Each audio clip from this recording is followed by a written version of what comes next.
Pada peringatan ulang tahun kemerdekaan, aku leye-leye menonton TV ketika lagu sorak-sorai dikumandangkan. Cucuku pelan-pelan mendekat lalu berbisik,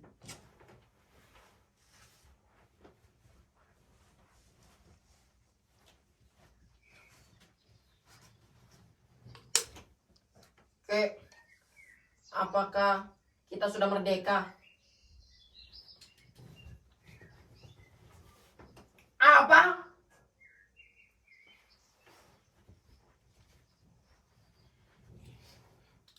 "Apakah kita sudah merdeka?"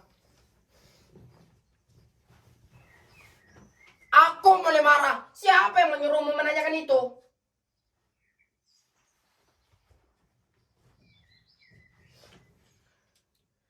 Aku baca di koran.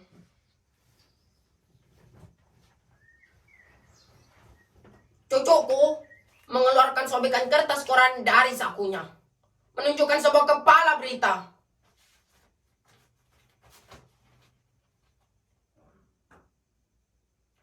Darahku mulai mendidih.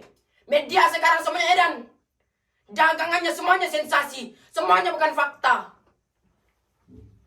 Kemudian, ku gayuh tangan cucuku. Ku dudukkan di sampingku. "Duduk, jangan ngomong dulu. Aku mau bicara. Apa-apa saja kerjaan gurumu itu di sekolah? Apa gurumu sudah mesti ngajar sejarah Indonesia?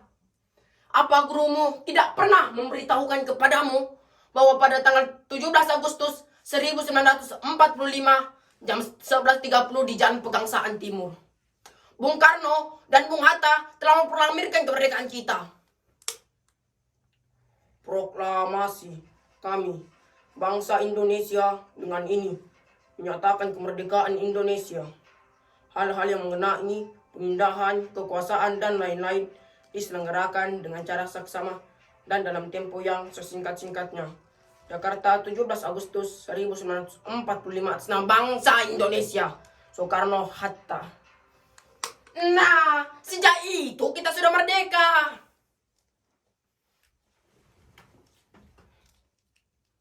Oh, jadi kita sudah merdeka ya, Kek? Oh, jelas. Kalau kita sudah merdeka, Kek, kenapa kita masih miskin? Hampir saja tanganku menampar mulut cucuku. Untung aku masih ingat, anak kecil ini masih cucuku sendiri. Sambil aku menahan geram, aku menggeram. "Cucu, dengarkan kakek baik-baik. Kalau kita itu merdeka, itu artinya kita telah bebas dari penindasan, penjajah. Kita bebas menentukan nasib kita sendiri. Kita bebas berbuat, kita bebas berpikir, kita bebas menentukan nasib kita sendiri." Tapi kalau kamu itu lapar, miskin, sakit, terpuruk, gagal, kalah, kecewa, lemah, itu bukan urusan kemerdekaan. Gini, kalau kamu ingin kaya, harus kerja keras. Harus mencari sendiri kekayaanmu, membalik nasibmu. Tidak ada orang yang mau menolong kalau kamu mau berhasil, mau jaya. Mau hebat, harus kerja keras. Harus berani bersaing, harus berani berkorban, harus berjuang melawan tantangan. Tidak ada orang yang mau menyuapimu, apalagi mengasihanimu. Tapi kalau kamu itu ulet, berprestasi, pinter, kamu bakal jadi orang nomor 1. Tapi kalau kamu itu bodoh, teler, melempem, doyannya hanya mengeluh, mengemis, protes, yakin mau jadi orang kere. Karena sebentar, jangan ngomong dulu.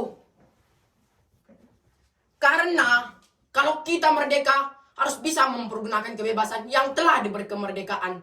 Jangan mentang-mentang kamu merdeka, seenaknya saja sendiri, kebablasan, seenaknya udalmu sendiri. Padahal, sebentar, jangan ngomong dulu. Padahal, kalau kamu itu merdeka, kemerdekaan kamu bakal dibatasi oleh kemerdekaan yang milik saudaramu yang ada di lingkunganmu, yang sama merdekanya denganmu. Walhasil, kalau kamu itu merdeka, sebenarnya kamu tidak merdeka. Ngerti? Ngerti? Ngerti?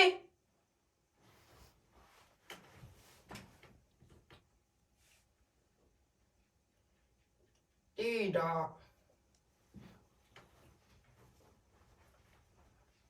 Nah, dengan kamu bilang tidak, itu sebenarnya kamu orang yang merdeka. Hanya orang yang merdeka saja berani kapan saja bilang tidak.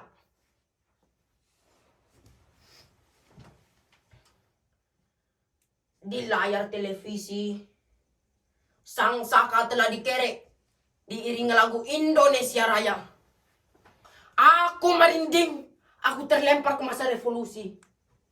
Ketika aku pergi ke hutan, bersembunyi di ketiak-ketiak bukit, mencegah konvoi tentara kolonial, menghancurkan jembatan malam-malam, mengendap-endap masuk ke kota, menyelinap ke dalam tensi militer kolonial untuk mencuri senjata. Tapi kami disergap karena ada pengkhianat. Aku lari, kami melarikan diri, kakiku tertembak.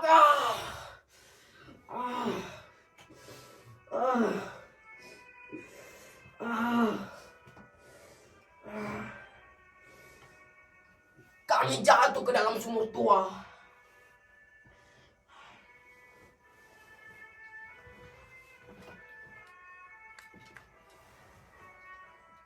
Jadi, betul kita sudah merdeka.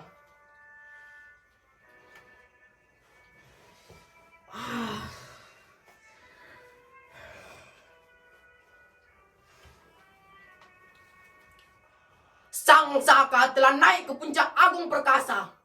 Aku telah turut, aku telah ikut membayar ongkos perjalanannya hingga kakiku pincang hingga sekarang. Tapi aku tidak ada rasa menyesal.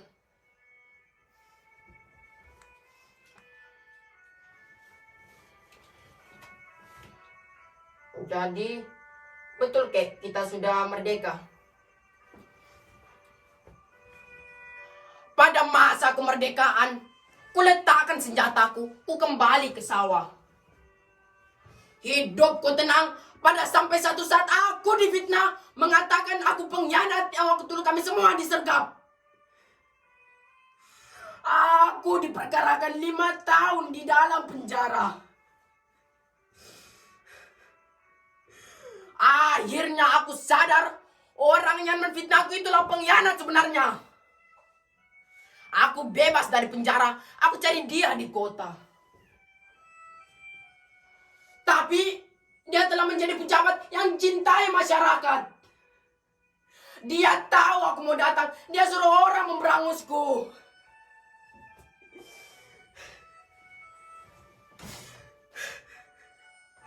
Aku bukan pahlawan lagi.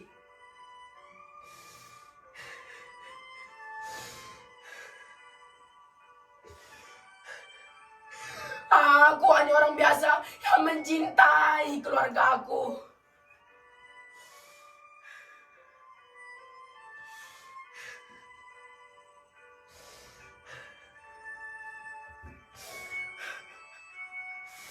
Aku lari, aku melarikan diri, aku menghilang, aku menjerit, aku menangis di dalam batinku.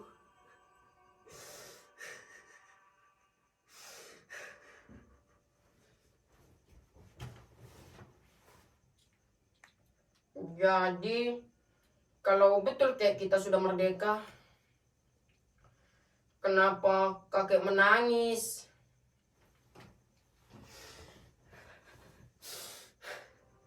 Aku terkejut, aku cepat-cepat cekah air mataku.